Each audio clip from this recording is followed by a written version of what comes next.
Have you ever noticed that some people do not relax until the room goes quiet? Not calm, quiet. The kind of quiet that feels like a door closing between them and the world. And the moment the noise stops, their face changes. Their shoulders drop. Their eyes finally focus.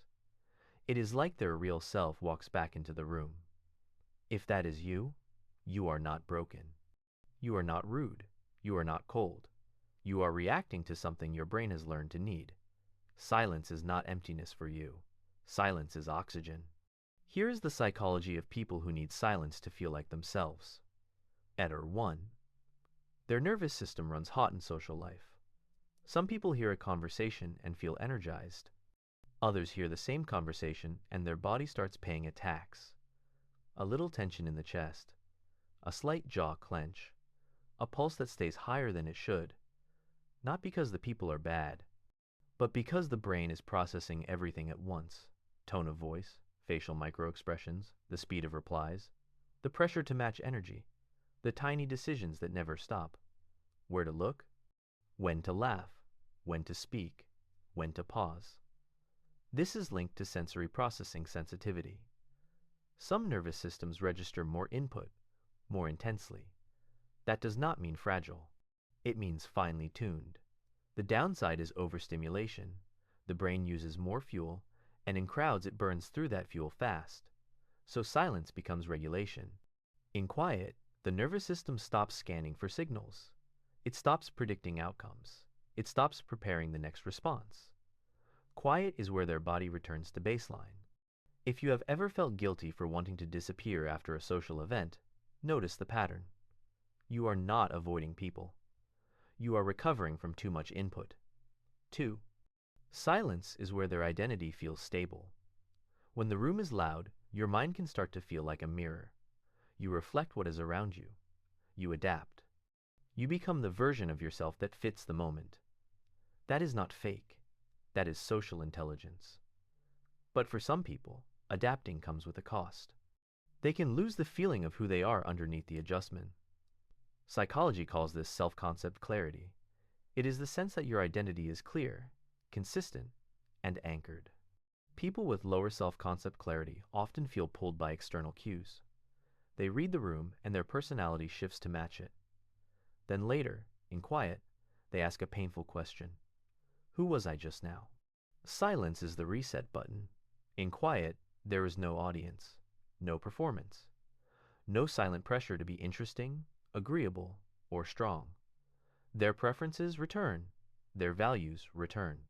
Their internal voice gets volume again. You might notice it in small ways. You eat what you actually want when you are alone. You dress how you like when no one is watching. You think thoughts that do not require approval. Silence is where the mask dissolves, even if the mask was never intentional. 3. They use quiet to hear their emotions clearly.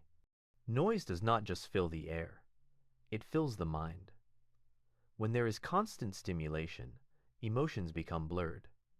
People like this often function well in public, then crash in private. Not because they are dramatic, because their feelings were waiting in line. Emotional intelligence is not just naming feelings. It is noticing them early, before they become a storm.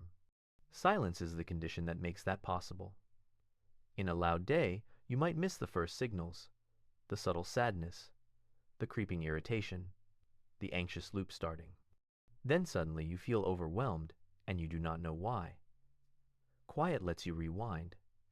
It lets you locate the moment your emotion started. This connects to interoception, the ability to sense internal signals like tension, hunger, fatigue, and fear. People with strong interoception often need calm to interpret those signals accurately. If the outside world is shouting, the inside world whispers and gets ignored. So they seek silence not to escape life, but to listen to life, to themselves, to the body, to the truth beneath the noise. 4. Their brain is protecting them from social comparison. Here is a sneaky reason silence feels like relief. Social spaces are full of comparison triggers. Not always obvious. A friend mentions a promotion. Someone posts a vacation. A cousin casually says they bought a house. And even if you are happy for them, your mind starts measuring. Social comparison theory explains this well. Humans evaluate themselves by comparing to others, especially when standards are unclear. The problem is, comparison hijacks attention. It pulls you out of the present and into a scoreboard you did not choose. And your brain has cognitive biases that make it worse, like negativity bias, where the mind remembers what you lack more than what you have. Or spotlight effect, where you overestimate how much people notice your flaws. Or confirmation bias, where you search for evidence that you are behind because a part of you already fears it. Silence interrupts the comparison machine. In quiet, there is no scoreboard, no subtle flex, no social ranking. You can finally return to your own pace, your own standards, your own story. That is why some people love long drives with no music, or late-night walks with no phone. They are stepping out of the comparison arena so they can feel like a person again, not a profile. 5. Silence is their safest form of control. Not control in a cruel way. Control as in, I can breathe here, I can think here, I can be without being pulled. If you grew up in a loud home, emotionally or physically loud, quiet can feel like safety. When things were noisy, something unpredictable might happen. Someone might explode. Someone might demand. Someone might criticize. So, your nervous system learned a rule. Quiet equals peace. This is a form of learned association. The brain links environments with outcomes. Later, as an adult, the body still carries that learning. When noise rises, anxiety rises. When silence arrives, the body believes danger has passed. In attachment terms, some people become hyper-aware of others. They monitor moods, they manage tension. Silence is where they stop managing. It is the moment they are not responsible for anyone else. So when someone says, "Why are you so quiet?"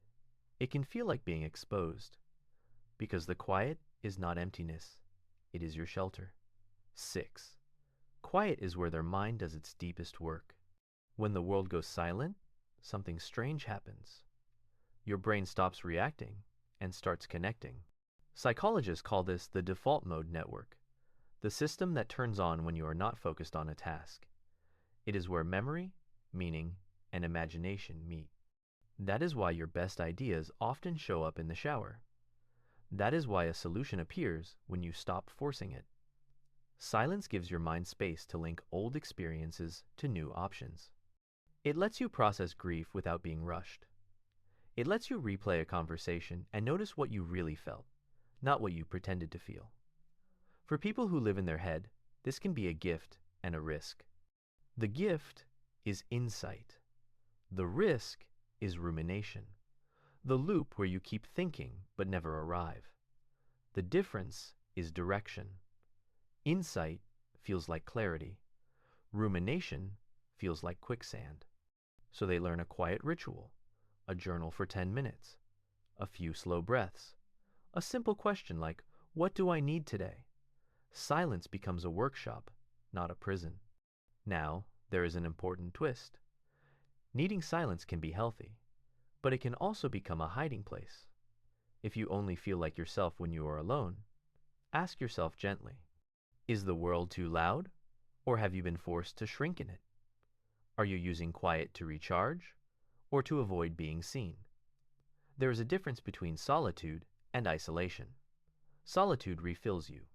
Isolation punishes you. Solitude has warmth. Isolation has numbness. Here is how you can tell. In solitude, you return to people with more patience, more clarity, more softness. In isolation, you return with more fear, more irritability, more distance. The quiet stops being medicine and becomes armor. So what do you do if silence is your identity? First, stop apologizing for it. If you need quiet to regulate, that is a real need, not a personality flaw. Second, design your day like someone who respects their brain. Put small pockets of silence between noisy tasks. 5 minutes in the bathroom with the door locked. 10 minutes with your eyes closed before you answer messages. A walk without headphones. These are not luxuries. They are maintenance. Third, communicate it like an adult. not like a confession. You do not need a dramatic explanation. You can say, I recharge in quiet. I will be back in a bit. The right people will understand. And finally, remember this. Silence is not the absence of connection. Sometimes it is the way you protect connection. Because when you come back from quiet, you come back more you. If this video felt like it was describing your private life, share it with someone who thinks your quiet is a mystery. And if you want more psychology that makes your behavior make sense, subscribe, not for hype, for clarity, for the words you never had, because understanding yourself is not noise, it is peace. And peace is how you return home.